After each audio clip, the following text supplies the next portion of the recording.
आज मुझे एक पार्टी में जाना था, बट क्या करूँ, मेरे पास तो कोई अच्छी सी ड्रेस ही नहीं है। मेरे पास 3-4 ड्रेसेस तो है, लेकिन वो सब मैंने पहनी हुई है और मुझे नहीं लगता कि ये ड्रेसेस पार्टी में पहन के जाने लायक है।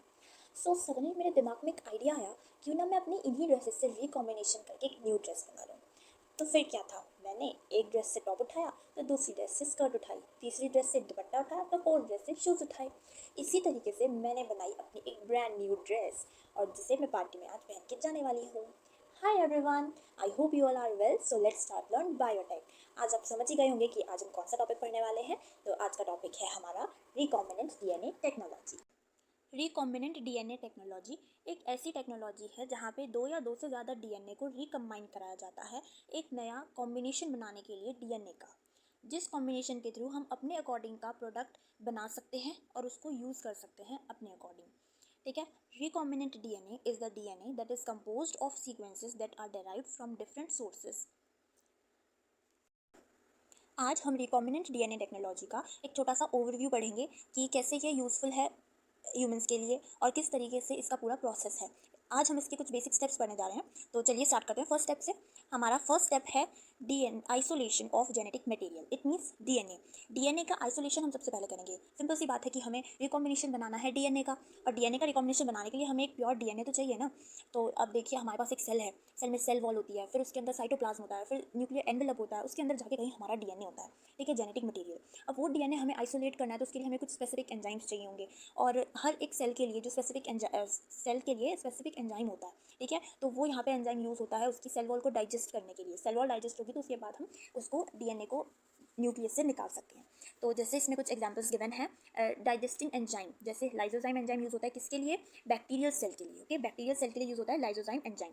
एंड देन अगर हमें प्लांट सेल को की वॉल जो है वो डाइजेस्ट करानी है, तो उसके लिए हमारा एंजाइम जो है वो यूज़ होता है सेल्यूलोज। नेक्स्ट, अगर हमें फंजाई की सेल करानी है डाइजेस्ट, तो हम क्या यूज़ करेंगे, काइटिनेज। तो ये कुछ तीन हमारे पास एग्जांपल्स हो गए। हमारे पास क्या एग्जांपल्स हैं, सबसे पहला सेल्यूलोज। सेल्यूलोज किसके लिए, प्लांट सेल्स के लिए। लाइजोजाइम यूज़ करेंगे बैक्टीरियल सेल के लिए, एंड देन काइटिनेज यूज़ करेंगे हम फंजाई के लिए। ठीक है, ये तीन हमारे पास मेन एग्जांपल्स हैं। फिर नेक्स्ट स्टेप हमारा आता है कटिंग ऑफ डीएनए।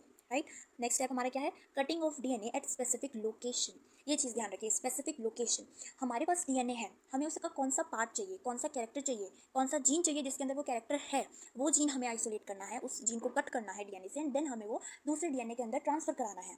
तो इसलिए हमारे पास डिफरेंट एंजाइम्स होते हैं स्पेसिफिक लोकेशन के लिए। बट जो कट करने में जो एंजाइम यूज़ होता है ना, उसका नाम है हमारा रेस्ट्रिक्शन एंजाइम। ओके, क्या नाम है, रेस्ट्रिक्शन एंजाइम। अब रेस्ट्रिक्शन एंजाइम्स भी दो तरीके के होता है mainly, restriction endonuclease and restriction exonuclease. Exonuclease तो हो गया जो डीएनए के एंड्स पे कट लगाता है, और एक्सोन्यूक्लियस हो गया जो डीएनए के अंदर कट लगाता है। तो मेनली दो पार्ट्स में डिवाइड किया गया, restriction endonuclease and restriction exonuclease. ठीक है, दो टाइप्स होंगे हमारे पास रेस्ट्रिक्शन एंजाइम के। अब रेस्ट्रिक्शन एंजाइम है, ठीक है, उसके भी आगे बहुत सारे पार्ट्स होते हैं जो अलग अलग लोकेशन के लिए स्पेसिफिक होते हैं बिल्कुल। तो रेस्ट्रिक्शन एंजाइम को हम जेनेटिक कटर भी बोल देते हैं, या जेनेटिक सीजर भी बोल देते हैं, क्योंकि वो डीएनए की कटिंग का काम कर रहा है। ठीक है, तो अब हम इसको याद कैसे रखेंगे, restriction enzyme. Okay, restriction enzyme है कि उसने डीएनए है, डीएनए को कट कर दिया। ठीक है, डीएनए का एक फ्रेगमेंट कट कर दिया और उसको बोला कि जा तू रेस्ट कर। ठीक है, तेरा कोई काम नहीं है। रेस्ट्रिक्शन एंजाइम ने डीएनए का एक फ्रेगमेंट कट कर दिया और उसको बोला रेस्ट कर, तू, तेरा कोई काम नहीं है, रेस्ट कर।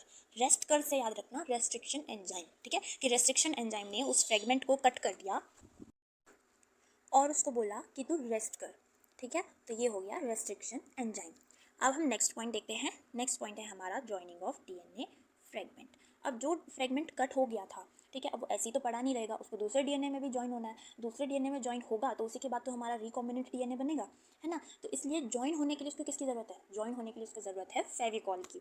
अब यहाँ फेविकॉल का काम कौन करेगा, फेविकॉल का काम करेगा हमारा एंजाइम जो है लाइगेज एंजाइम। ठीक है, लाइगेज एंजाइम यहाँ पे फेविकॉल का काम करेगा। जैसे ही दो एंड्स आएंगे आसपास, तो वो वहाँ लाइगेज एंजाइम एक्टिवेट होगा और लाइगेज एंजाइम उन दोनों को पकड़ के चिपका देगा। ठीक है, अब इसको कैसे आप याद रखोगे, लाइगेज एंजाइम, ठीक है, वो दोनों एंड्स को बोलेगा आ लग जा चिपक जा। ये होगा लाइगेज एंजाइम। लाइगेज एंजाइम बोलेगा आ लग जा चिपक जा। ठीक है, ये हो गया थर्ड पॉइंट हमारा, जॉइनिंग ऑफ डीएनए फ्रेगमेंट। इस तरीके से जॉइनिंग होगी डीएनए फ्रेगमेंट्स की। नेक्स्ट पॉइंट आता है हमारा insertion of DNA into the host cell. ठीक है, अब हमें रिकॉम्बिनेंट डीएनए बना के करना क्या है, उसका रिकॉम्बिनेंट डीएनए तो हमारा बन गया, लेकिन उससे जो हमें प्रोडक्ट चाहिए, ठीक है, उससे जो प्रोडक्ट हमें चाहिए वो कौन बनवाएगा, वो बनवाएगा हमारा होस्ट सेल या बैक्टीरियल सेल, जिसके अंदर हम उसे ट्रांसफ़र करेंगे होस्ट सेल के अंदर, और वो होस्ट सेल उस डीएनए का क्या करेगा, क्लोनिंग करेगा, डीएनए की क्लोनिंग करेगा, उसकी कॉपीज़ बनाएगा और फिर उसका एक्सप्रेशन होगा और हमारा जो प्रोडक्ट है वो हमें मिलेगा। तो इसलिए ये जो है इंपॉर्टेंट है ये वाला पॉइंट। इसमें क्या लिखा है देखिए, the recombinant DNA can be inserted into the host cell by transformation, transduction and vectorless gene transfer. ये कुछ मेथड्स दिए गए हैं कि किस तरीके से होस्ट सेल के अंदर रिकॉम्बिनेंट डीएनए का ट्रांसफर किया जाता है। ठीक है, अब आते हैं नेक्स्ट पॉइंट पे। नेक्स्ट पॉइंट है हमारा selection and screening of transformed cell. आइए देखते हैं इसका क्या मतलब है। ठीक है, selection and screening of transformed cell. अब आप मान लीजिए कि हमने ट्रांसफ़र कर दिया। अब ये कोई ऐसा चीज़ तो नहीं है कि हमें ये दिख रही है कि हमने होस्ट सेल पकड़ी और इंजेक्शन से इसके अंदर जो हमारा रिकॉम्बिनेंट डीएनए था वो डाल दिया। ठीक है, ये वो चीज़ तो नहीं है क्योंकि हमें ये सब कुछ माइक्रोस्कोपिक लेवल पे करना है, हमें कुछ दिख ही नहीं रहा, तो हम कैसे करेंगे इस तरीके से। तो इसलिए हमने अब एंजाइम्स के थ्रू ये सब कुछ किया, एंजाइम्स के थ्रू ये सब किया। तो हमें नहीं पता कि कौन सा जो हमारा होस्ट सेल है उसके अंदर रिकॉम्बिनेंट डीएनए गया भी है या नहीं गया है। तो अब यहाँ पे 3-4 सिचुएशन हो सकती हैं, कंडीशन हो सकती हैं कि सबसे पहले हमारा होस्ट सेल है, उसके अंदर रिकॉम्बिनेंट डीएनए गया ही नहीं, पहुँचा ही नहीं वो उसके अंदर, तो वो कैसे प्रोडक्ट बनाएगा। ठीक है, नेक्स्ट हो सकता है कि हमारे पास रिकॉम्बिनेंट डीएनए जो है वो होस्ट सेल के अंदर चला तो गया, लेकिन वो कुछ एक्सप्रेस ही नहीं कर रहा है, पता नहीं क्यों एक्सप्रेस नहीं कर रहा है वो, तो वो भी गलत चीज़ हो गई, हमारी डैमेज हो गया। नेक्स्ट क्या कंडीशन हो सकती है हमारी कि रिकॉम्बिनेंट डीएनए जो है वो रिकॉम्बिनेंट डीएनए खाली जो वेक्टर था वो चला गया, रिकॉम्बिनेंट डीएनए ही नहीं गया उसके अंदर। ठीक है, तो ये वाली सिचुएशन हो सकती है। अब नेक्स्ट सिचुएशन क्या होगी, नेक्स्ट सिचुएशन हमारी ये होगी कि उसके अंदर जो होस्ट सेल है उसके अंदर रिकॉम्बिनेंट डीएनए चला भी गया। ठीक है, उसके अंदर चला भी गया, वो एक्सप्रेस भी अच्छे से कर रहा है, तो वो जो होस्ट सेल है वो हमारा सही है, वो हमारा जो प्रोडक्ट है वो सही बनाएगा, तो हमें सिर्फ उसकी ज़रूरत है, बाकी की ज़रूरत नहीं है।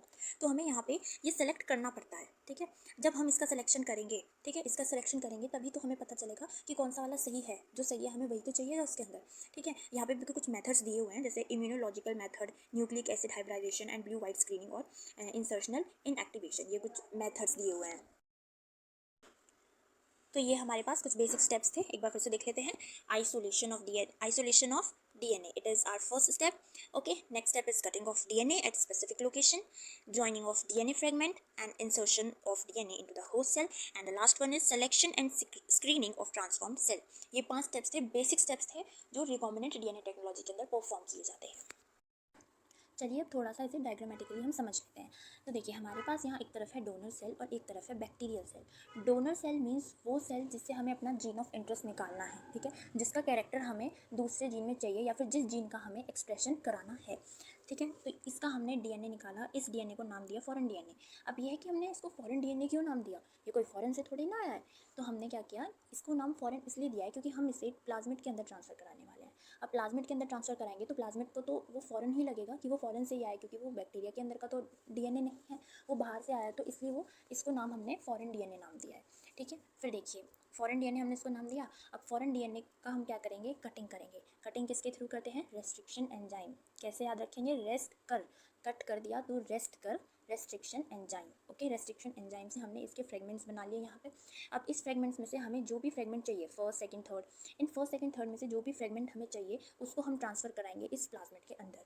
यहाँ पे जो प्लाज्मिड की कटिंग हुई है वो भी रेस्ट्रिक्शन एंजाइम के थ्रू ही कराई गई है। ठीक है, रेस्ट्रिक्शन एंजाइम के थ्रू हमने यहाँ पे इसकी कटिंग कराई और ये कटिंग कराने के बाद यहाँ से ओपन हो गया। अब ये ओपन हो जाएगा तो ये जो हमारे पास फ्रेगमेंट है छोटा सा, वो यहाँ पे आके एडजस्ट हो जाएगा ईजिली। ठीक है, अब ये प्रोसेस हो गया, इतना रेस्ट्रिक्शन एंजाइम तक हमने कर लिया। अब क्या होगा कि इन दोनों को हम ऐसे ऐड कराएंगे। ठीक है, यहाँ पे ऐड कराएंगे तो ये वाला जो फॉरेन डीएनए है वो यहाँ पे आके प्लाज्मिड में ऐड हो जाएगा। अब ये ऐड कौन से एंजाइम के थ्रू होगा, आ लग जा चिपक जा, यानी कि लाइगेज एंजाइम, लग जा चिपक जा लाइगेज एंजाइम से। ठीक है, लाइगेज एंजाइम इसको यहाँ पे चिपका देगा और ये जो हमारे पास डीएनए बन के तैयार होगा, ये डीएनए जो बनेगा उसका नाम होगा रिकॉम्बिनेंट डीएनए। ठीक है, यहाँ पे लिखा हुआ है कि formation of recombinant DNA, DNA का फॉर्मेशन हो गया, किसका, रिकॉम्बिनेंट फॉर्मेशन, रिकॉम्बिनेंट डीएनए का फॉर्मेशन।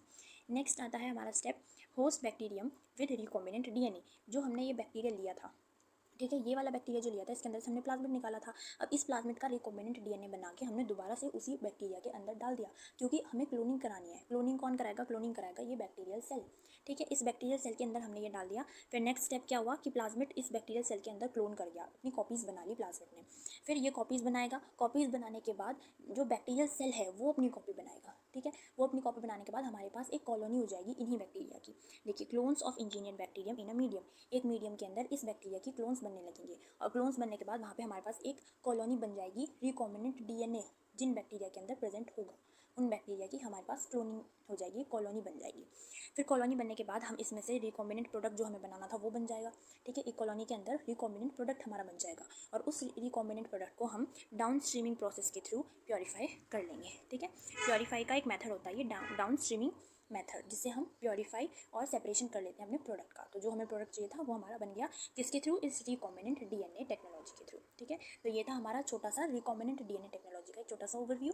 सो अब हम इसमें, वैसे तो ये चैप्टर काफ़ी बड़ा है, ये टॉपिक काफ़ी बड़ा है, इसमें वेक्टर्स की भी टाइप्स होते हैं और रेस्ट्रिक्शन एंजाइम्स की भी टाइप होते हैं। फिर हमें अलग अलग रेस्ट्रिक्शन एंजाइम्स की अलग अलग जो स्पेसिफिक साइट्स होती हैं वो पढ़नी होती हैं। तो वो सब चीज़ें मैं आपको अपकमिंग वीडियोज़ में बताऊँगी, ठीक है। तो अगर आपको मेरी वीडियो अच्छी लगी हो तो प्लीज़ लाइक कर दीजिएगा and thank you for watching my video.